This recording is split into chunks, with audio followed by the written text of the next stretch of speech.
Hoje o Kitsune no cinema assistiu Supergirl.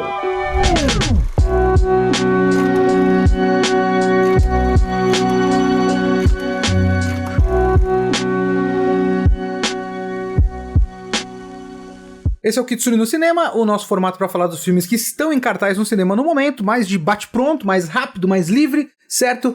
Meu agradecimento a todo mundo que já é apoiador do nosso projeto. Então, se você está assistindo no YouTube, o link do nosso Catarse está na descrição do vídeo. Se você está ouvindo isso nos podcasts, nos escutadores de podcast por aí de áudio, também está na descrição do podcast, beleza? Então, muito obrigado. E se você está assistindo isso no YouTube, você também pode ser um membro. Eu agradeço demais a todo mundo que já nos ajuda sendo membro, interagindo, dando like e tudo mais. Bora! Antes de começar, eu queria mandar um abraço para o meu mano do Manto Ryu, que mandou esta camiseta aqui. Muito obrigado, camiseta louquíssima da Manto Ryu. O link vai estar aqui na tela para você conferir essa coleção de Copa do Mundo. Valeu, mano. Seguinte, eu tenho fé no projeto DC do James Gunn, mas esse filme é um sinal meio ruim. Eu gostei bastante do Superman. Tem um podcast sobre o Superman, tem aqui no canal também, no Kitsune da Semana. Então tem um episódio lá, mais curtinho também. Eu gostei do filme. E eu acho que o filme do Superman, ele tem personalidade. E ele é um James Gunn, bem James Gunn, mas ligeiramente diferente, de certa forma, das outras coisas que o James Gunn já fez, principalmente estruturalmente. Esse filme me dá um pouco de medo do quanto eles vão tentar ficar eternamente emulando James Gunn, mesmo quando não é James Gunn. Assim, é por isso, por exemplo, que eu sou um defensor prévio. Eu não assisti, não faço ideia, mas eu sou um defensor prévio, pelo menos em conceito, da série do Lanternas, que me parece completamente diferente. Esse Supergirl é o Guardiões da Galáxia sem James Gunn. É um Guardiões da Galáxia sem alma, sem personalidade própria. Não é péssimo, não é ruim, mas ele é bastante um filme Sessão da Tarde, assim. É um filme pra você assistir sem prestar atenção demais. É um filme extremamente simples, tem nada de complicado nele, mas também não vai te marcar em nada. Nada, nada, nada. Em tese, ele tem uma coisa que eu acho bastante interessante, bastante legal. Que é o seguinte, você pega, por exemplo, o filme do Superman, e o filme do Superman já é uma história muito grandiosa. No final do filme do Superman, o planeta Terra é quase rachado no meio. Ele faz lá, o Lex Luthor faz um bagulho e quase racha o planeta no meio. E ele é um filme muito grande, a ameaça é muito grande, ele já começa do meio e já tem monstros gigantes, já tem Liga da Justiça, de certa forma, não é a Liga da Justiça, mas enfim. Ele tem um pré-grupo de super-heróis com a Moça Gavião e o Lanterna Verde e o Senhor Incrível, o Cacete A4. Então é muito grande, luta com um monstro gigante, a Terra é quase rachada no meio, blá blá blá blá. Esse é outra coisa. Esse é quase como se fosse um seriado da Supergirl e esse é um episódio do seriado da Supergirl. Ele é, de certa forma, um episódio de Doctor Who que talvez se resolvesse em 40 minutos. Então, se você colocar isso nos 40 minutos super objetivos, você tem uma boa história de ficção científica desta semana. E talvez seja uma história muito legal pra você lembrar, caso ele seja um dos episódios. Nossa, esse foi um bom episódio dessa temporada. Mas, como filme, realmente parece que você tá vendo um nada, assim. Você tá vendo um... Sabe? Tá, essa coisa existe, é um conteúdo que foi feito, mas não... Eu não sei. Ele é insosso. É um filme meio insosso. O filme tem algumas ideias interessantes. A trama, ela é extremamente simples, extremamente básica. Você tem a Supergirl, já começa no meio, né? Em média res da história dela, não é uma história de origem, apesar de ter um flashback, mas não é uma história de origem, assim como o Superman não foi uma história de origem. Esse aqui você já tem a Supergirl pós-filme do Superman, e ela agora está com o Krypto, né? Porque ela pega o Krypto de volta no fim do filme do Superman, e ela tá no espaço.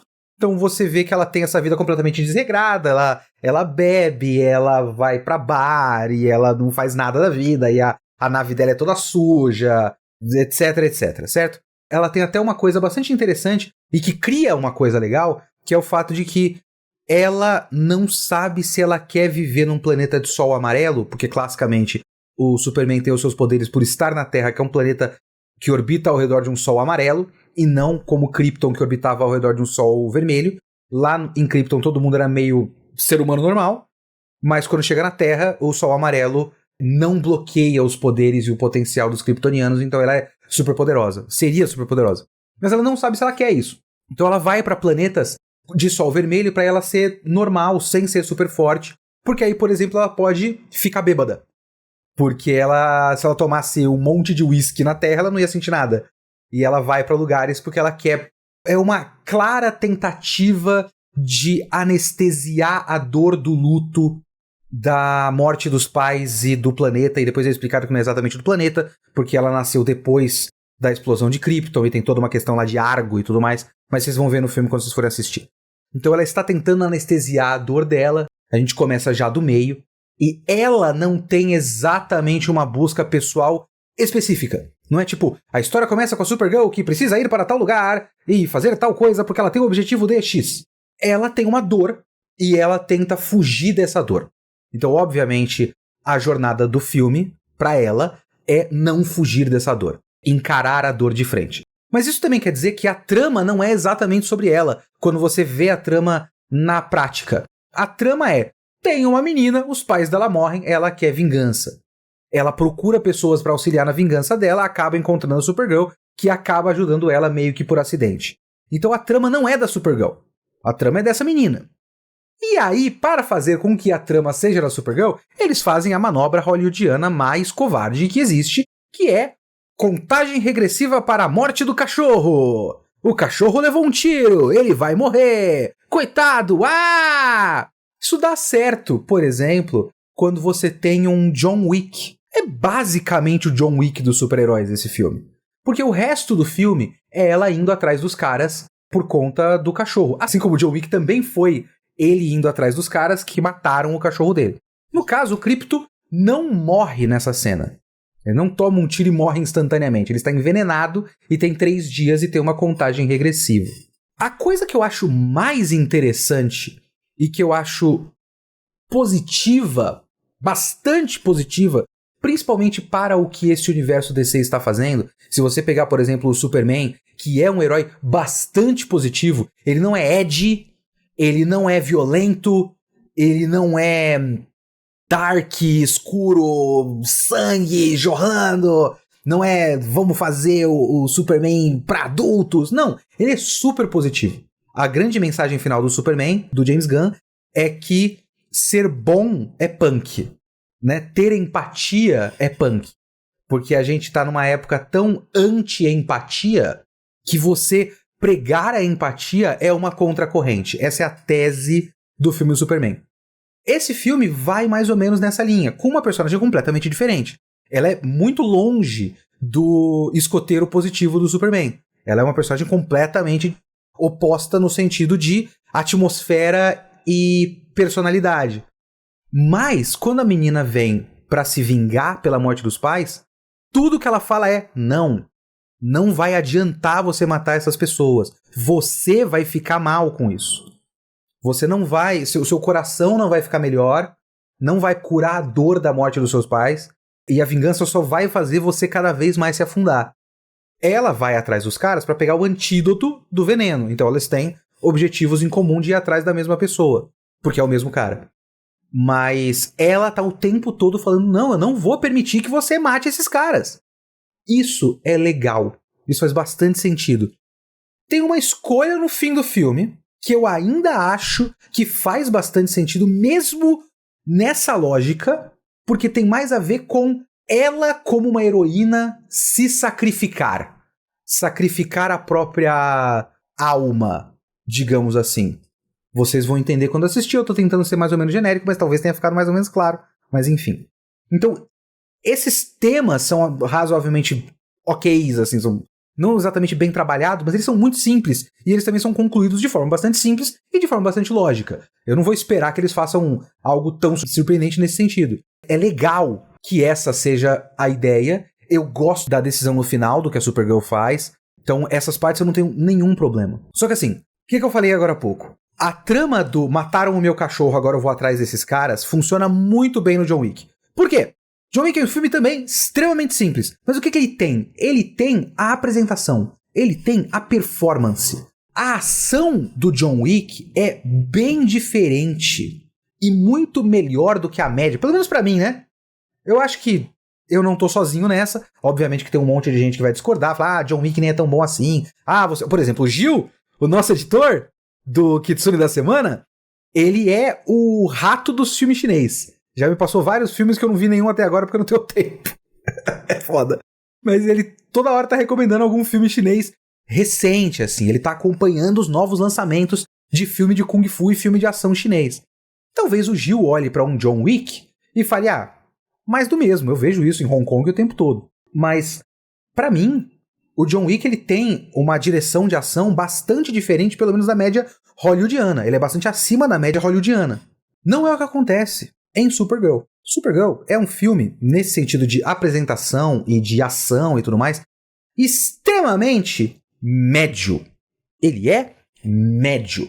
E ele é muito um negócio que você olha e fala, se o James Gunn tivesse dirigindo isso, talvez a gente olhasse e falasse, pô, ele fez Guardiões da Galáxia de novo. Mas seria melhor do que esse filme. Teria alma. Tem tantas cenas nesse filme que não tem energia, que claramente falta uma energia James Gunn, e eles tentam compensar com needle drop. Needle drop é quando os caras colocam uma música pop na cena. Eles tentam compensar com música pop o tempo todo. Então você tem, por exemplo, uma cena num ônibus espacial, que é literalmente um ônibus, eles estão sentados em filinha e tal, sendo transportados de um planeta para o outro. E essa cena é uma cena que eu não senti nada, assim. Ela é meio estéril. Tem uma outra cena que se passa num campo aberto que é uma cena estranha, porque é um planeta, que inclusive, se eu não me engano, esse é o planeta Bilquis, que é uma homenagem legal para desenhista do quadrinho do Supergirl Woman of Tomorrow, né? Mulher do Amanhã. Que eu não li, que é do Tom King, eu gosto bastante do Tom King, e eu não li isso aí, e eu não sei se esse filme, eu sei que em tese ele tem inspiração nesse quadrinho, eu não sei se ele tem qualquer coisa a ver com esse quadrinho, que eu não li, não vou julgar nesses méritos. Mas eu acho que tem o Planeta Bilquis, e eu acho que essa cena no Planeta Bilquis, que tem um resgate de umas meninas e tudo mais, e é uma cena que envolve o lobo, e é tudo meio falso, porque você vê que é um cenário construído, e aí tem um pátio no meio de prédios, e aquele pátio não parece fazer sentido. Por que aquele lugar teria um pátio aberto desse jeito, que não tem nada, só pra ter uma arena dessa luta? E aí a direção toda é confusa, porque você não sabe exatamente quem está onde, porque pra fazer com que seja um caos, a cena é caótica. É um resgate e os caras do mal estão ali descendo da nave, e aí tem o lobo com a moto, e as coisas explodem, só que você não sabe quem está onde, quem tá batendo em quem. É só bagunça visual, assim, é mal dirigido, é mal cortado. Não ajuda também o fato de o filme ser meio feio, na minha opinião. Ele tem bastante coisa de design de produção que eu acho bem feitas, assim, vários dos alienígenas. Eu acho eles como design mais do mesmo, mas eles não são CG feio.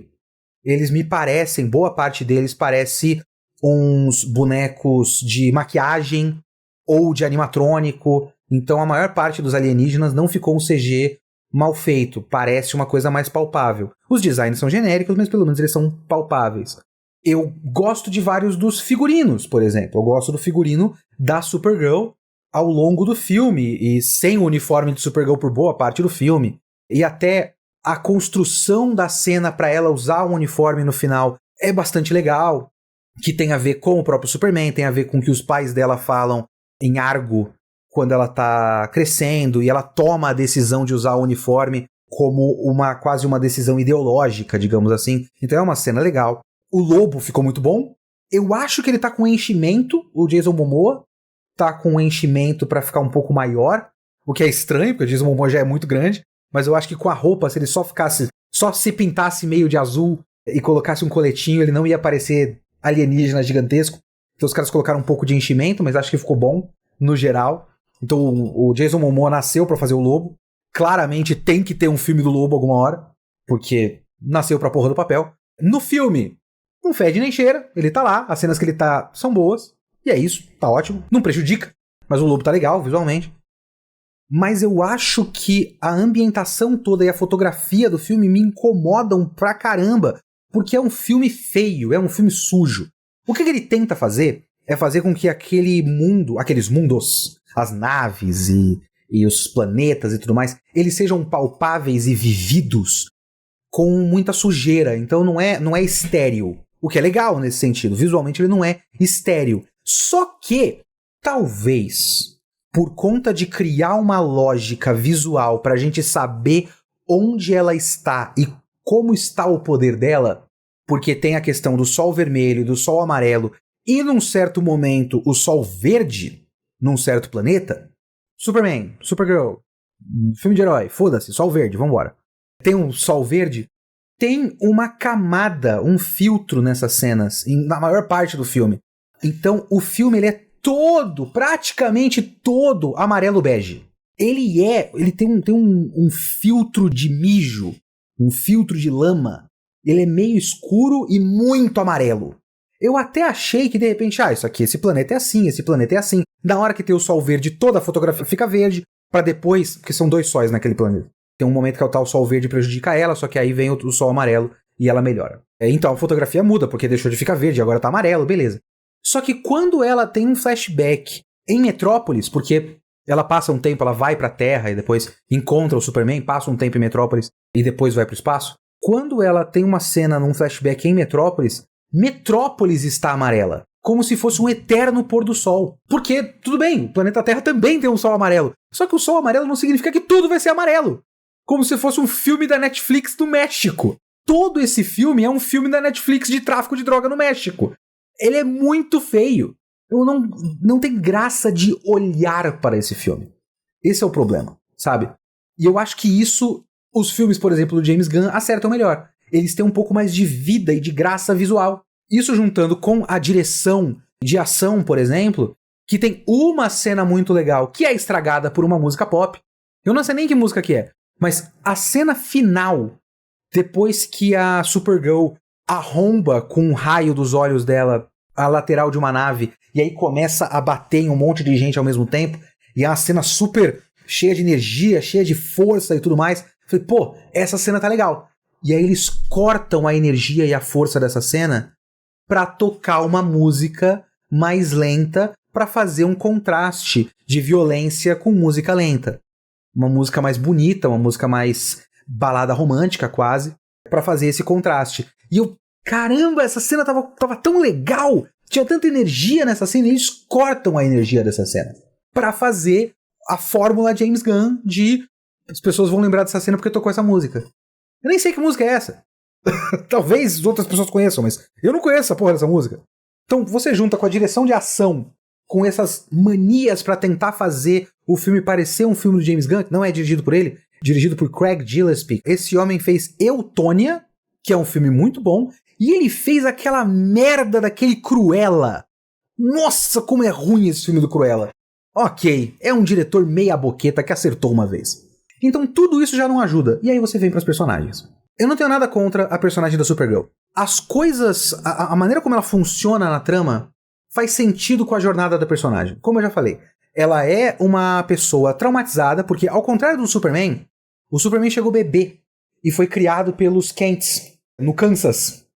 Ele não viu o planeta explodir, ele ficou sabendo que o planeta explodiu. Ele tem um lar, ele sempre teve.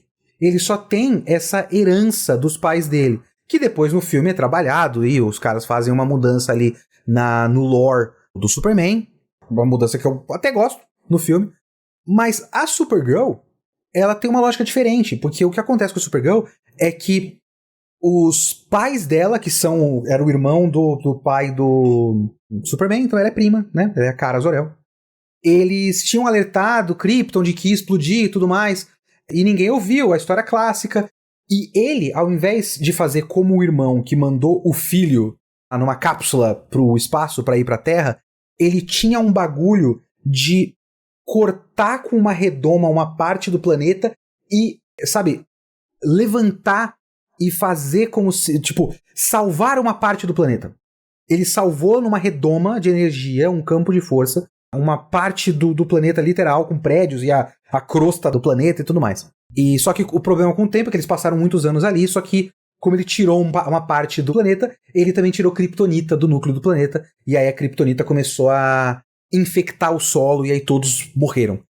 Ela tava lá, ela nasceu depois disso, depois da redoma de campo de força ser retirada do planeta Krypton.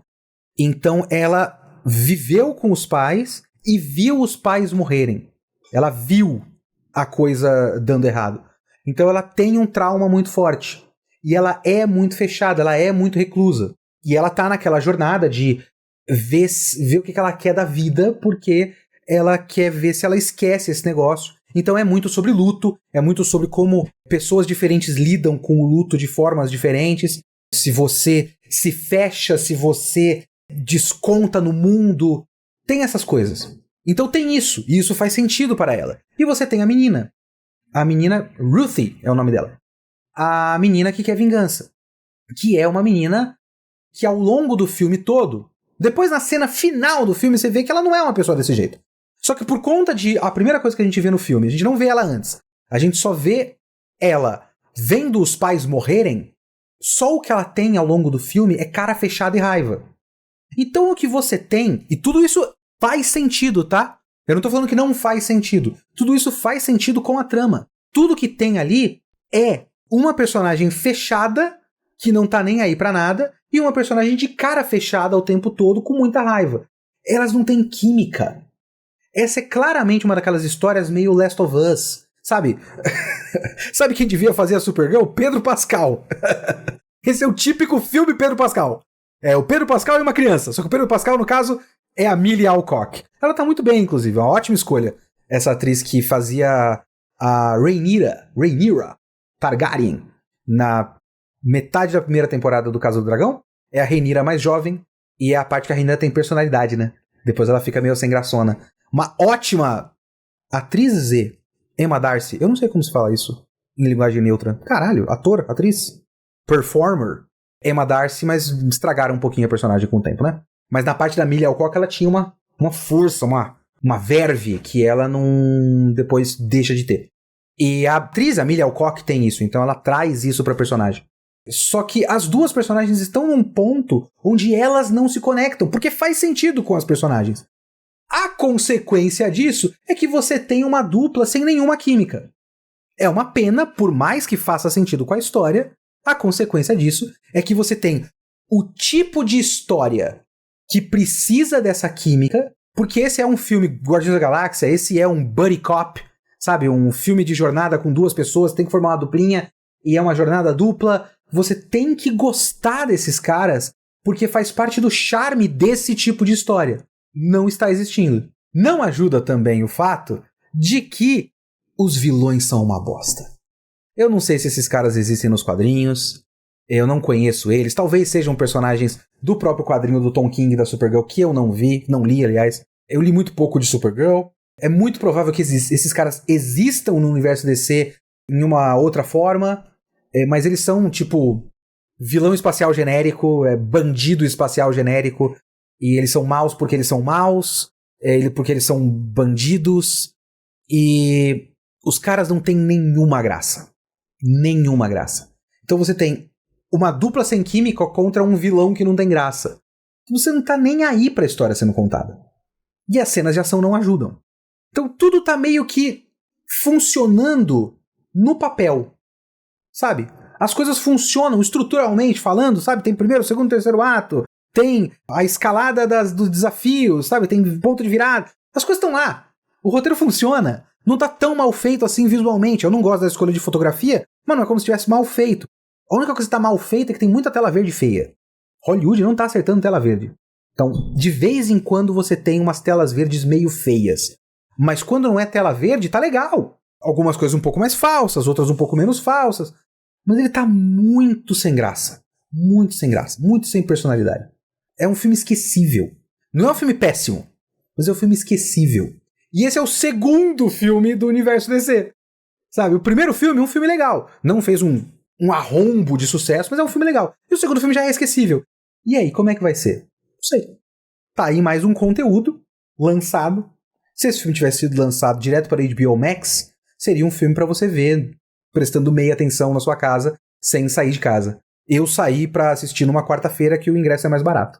Então é isso. Quer assistir? Não espera muito, tá? Não espera muito, não. Muito bem, esse foi o Kitsune no Cinema. Muito obrigado a todo mundo que assistiu até o final, que ouviu até o final. Se você é um dos nossos apoiadores, eu agradeço. Se você não é um dos nossos apoiadores, eu peço que você seja, caso você possa, caso você queira, caso você goste do nosso trabalho, certo? Se você gostou desse vídeo, você também pode dar like, pode, compartilhar por aí, se inscrever no canal. Tem um membro do canal que você recebe o vídeo antes e é o valor mais baixo que o YouTube tem. Então, o meu agradecimento a você que já apoia, meu agradecimento a esses caras aqui. Esses caras são o nosso top tier do Catarse. Vocês são incríveis. Muito obrigado, abraço para todos que assistiram. Falou!